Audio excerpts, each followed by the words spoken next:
You think you are free, but ask yourself one honest question before this video ends.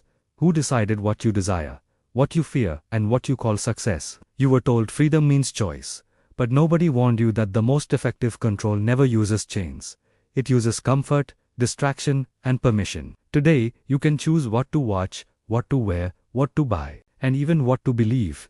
Yet anxiety is rising, depression is normal, and emptiness feels universal. That contradiction is not accidental. It is designed. Modern systems do not control you by force. They control you by shaping your definition of happiness. If you can be kept busy chasing pleasure, status, and approval, you will never ask the most dangerous question, why am I here? The Quran describes this perfectly when it says, have you seen the one who takes his own desires as his God? This is not poetry. This is diagnosis. When desire becomes authority, freedom disappears quietly. Look at your life honestly. Algorithms decide what you see. Trends decide what you value. Fear decides what you avoid. And ego decides what you defend. You are told to express yourself, but only within acceptable boundaries. You are told to think freely, but only inside approved narratives. This is not freedom. This is guided behavior. Islam does something radical here. It does not promise endless pleasure.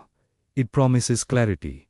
It does not worship desire. It disciplines it. When the Quran commands prayer, fasting, and restraint, it is not limiting you. It is liberating you from invisible masters. Because a person who cannot say no to desire is not free, he is owned.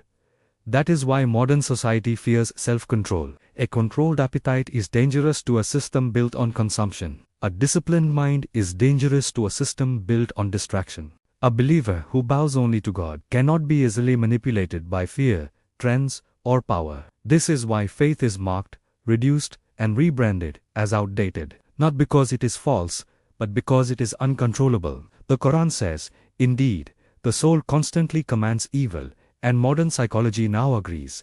Impulses do not lead to fulfillment, they lead to addiction. Look at the evidence around you. More access, less peace. More freedom, less purpose. More choice, more confusion.